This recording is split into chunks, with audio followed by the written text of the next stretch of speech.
Hello, hello. Welcome back to another episode of my documentation. It's not really an episode, it's something I do for myself and something I do for you. And today I want to talk about sales quite a lot. It's my background is where I come from. I want to mention the most common misconception about sales and how you can use that to shift your point of view in sales to vastly increase. It's the biggest improvement you will ever make in sales just by shifting a point of view and acting accordingly. There will never be any bigger improvements. And I also want to talk about whether you're using a manuscript or not, how to act upon this shift in perspective, and then just a little bit about my journey. But before any of that, I want to talk about something I learned this week, as I always do. So I think the biggest teaching for me this past week has been disconnecting myself even more from my phone. I talked about it a bit in the last episode that um, just the phone is something. It's a distraction for me. It's something that I've been too dependent on, and to be able to disconnect from that even more to the point where I'm not feeling this feeling in my stomach anymore, where I need to go to the phone. I need to be with the phone, and to be able to disconnect yourself like this is something that I relearned since summer, and that that is something that also is an incredible powerful tool in sales.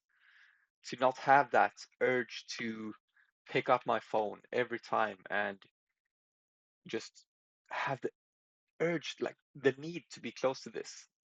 And the next step after that is just have this serene, like understanding of your thoughts, understanding of yourself when you're not dependent on something like your phone. And it just gives you such a advantage in sales because you can your thoughts work such differently when you don't feel that need. It's I will get back to it in a while because I feel like I need to explain some more things before that. So let's start diving straight. The biggest misconception ever in sales is what you see on TV. You see these guys with the water slick back hair, their suits. They use every dirty trick in the book to try to force someone to buy something. You know, you. I don't want to say you're Jordan Belfort because probably one of the most best salesmen in history, but like you're at imagine like the stereotypical car salesman just smokes like a bunch of cigarettes and just talks mean about his customers behind their backs, but just like such good sales. He's used every dirty trick in the book. Like that's but that's not sales. You and even I know that not nearly like no one acts like this, but they think that sales is about pitching. It's about what you're selling, but sales has nothing to do. It's 30% about what you're selling, if even that, maybe 10%. What sales is actually about is the person you're selling to. Sales is a conversation, and some people shift. But I've seen many people do is just sending a proposal or jumping on a sales call talking about, oh yeah, I have this software, does this, this, and that, and it will help you this, like this, and that. And this works for ready buyers, but not every buyer is ready. But we can use this sales call to make someone ready because we need to understand them. What we should do even before we talk about our product is talk about them. Okay, why do you want to buy this? What's the issue? Bring up all the reasons they want to buy this and reasons they may not want to buy this, and understand them. Because then, first of all, when you talk about your product, that will be so much more powerful because they will you'll be able to integrate what you've learned about them into your product. So you know this they have this specific problem, then you tailor So this is how our product will be able to solve that problem. In addition, in the future, some people might see these problems. We also do that. We're able to focus on exactly why your product is good for them. And second of all, understanding, becoming a ready buyer is about understanding or telling yourself, you have encountered this just in another sales way. Imagine you have an issue. You have something that you kind of don't like or something you like or a problem, but you know it's there, but you don't recognize it. You don't speak about it. You barely even think about it. So when we, by asking questions, make someone talk about their problem or about what makes them need to go to you or what would make them not go to you, you're able to make them understand that. Because when we ignore the fact that they might not even understand, they know they need you, or they know they might need you, that this might be good for them, but we don't make them understand that before we just talk about our product, and that's something that just raises so many concerns, fear, red flags because of our natural instinct, and then the close will be so much harder. The sale is not about handling all the objections, like forcing someone into buying this by, oh, well, we can do this, that, and almost running over someone, because that's never going to be a happy customer, or that's not most likely not going to be a happy customer. That's not going to be someone who sticks around. But if we have someone who understands their problem and knows that you have helped them do that, because then they also know that you understand their problem, that will be a happy customer because you're able to deliver according to them. So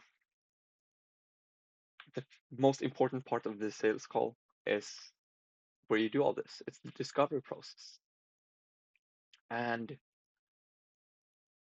the discovery process has a goal. You ask people questions to make them sales ready.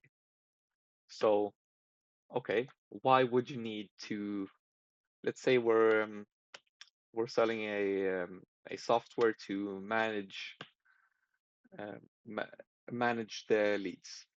Okay, what's the biggest issue with your lead generation, lead management at the moment? Okay, making them tell themselves why they would need to come to us. Oh, well, I have just everything's all over the place, and I feel like it's decreasing our efficiency with the reps we have to do X, Y, and Z. Okay, so now you know that they feel like their efficiency is increased in in what kind of in what kind of way has this increased? You ask more questions. You don't say, okay, well, efficiency increase, that's not bad. You know that's something that you lose customers, that lose revenue over. But that's not important because what comes out of my mouth during a sales call, that's not worth anything to me. It's what comes out of the other person's mouth. You want to make them tell themselves because that means they will most likely believe it. And so you ask questions about this decrease in efficiency to make them understand that this is something actually lose revenue. They tell you that, and they tell themselves that. That's what the important part is. It's not what the problem is. It's that they tell themselves what the problem is. And you have this kind of gap. You have where they are now and where they want to be. You have a gap in between them. What you do is by asking all these questions in a discovery is widening this gap. And the bigger this gap is, the more in need of a bridge they are. And your service is that bridge. You will be able to take them from where they want to go from where they are right now to where they want to go. And by making them understand their problem, by showing that you understand them, you widen this gap. And this is where what I talked about earlier with the phone, to be able to have that serene kind of control over your thoughts, is something that helps incredibly in this process, because you're able to actually sit down and you're able to listen to someone talk and actually understand what they're saying. And then you listen to them, you actually hear what they say, and then you ask them a question. Okay, what about this?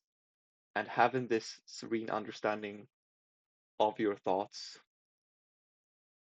that comes with being able to be disconnected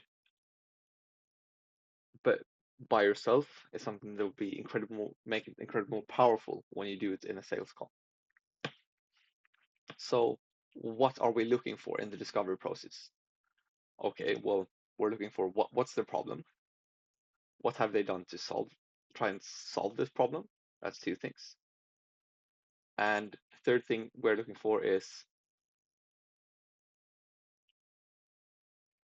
why why have they acted as they acted, and do they think it will work? So what's the problem? They tell themselves that. What have they been doing to fix their problem? Okay, why have you done as you did? Why haven't you done the other things? Has that worked? How's that been going out for you? And then you need to pre-handle the objections. You need to make sure that people know that, okay, so you are able to sense that this is someone who he has these reasons not to sell. So then you call them out on it.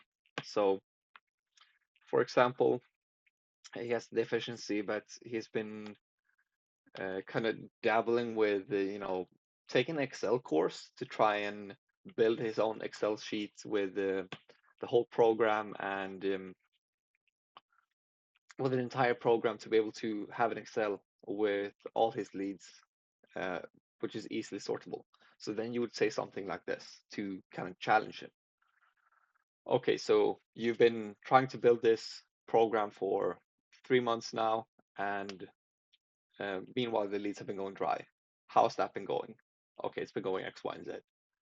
Okay, why come to me? Why not continue building that program to, and why not do this by yourself? So you give them an out now, because now they're not scared of anything. They're not scared of the money they have to pay to do that. They're not scared of actually purchasing something. It's something that a lot of people find scary. So then they say, no, no, I actually believe that your solution, like doing something else, is better, but this was what I was able to do by myself. So then if they bring that up in objection, you can easily, you have already talked about that. They won't even bring it up, because in their mind, it's not an objection anymore. They've already told themselves and told you that they think this is better. And lastly, I want to talk about manuscripts. Obviously, the discovery is a confusing process in the beginning. And the appeal to make it easier by having the questions ready is there. And I think that's good to a certain point, to know what kind of questions you ask. Like I mentioned, the kind of pillars of a discovery. But in the end, I don't think you should sell with a manuscript, because then you lose all that serene stuff that we talked about, to be able to listen, to be able to make them understand. Because your questions, this is the most important part of the discovery. Your questions are not tailored to them. Your questions are pre-made. You can feel it as a prospect to be, okay, what's your biggest problem with this? And then they say something. Let's say, okay, what's your biggest problem with lead generation? Oh yeah, well my biggest problem is that, or let's take a, what's your biggest problem with making sustainability reports? Oh no, it's the double materiality assessments. Okay, why is this a problem? And then you kind of stepping over. Okay, what's difficult with the double materiality assessment? You, otherwise, You don't even recognize that that's the problem. Okay, why is this a problem? You can feel that the questions are premeditated, and that's something that will just make someone extremely not ready to buy. So what I recommend is kind of having your path laid out a bit, but not. You need to kind of know where you're headed, but don't know the exact. You have the destination, but not the exact path. Is what I'm trying to say. So maybe prepare a manuscript, but the biggest thing is that in the discovery, whether you know where you're going or not, is that you actually listen to what they have to say and make them feel understood. That was all I had for this week's documentation, and thank you very much for listening. Cheers.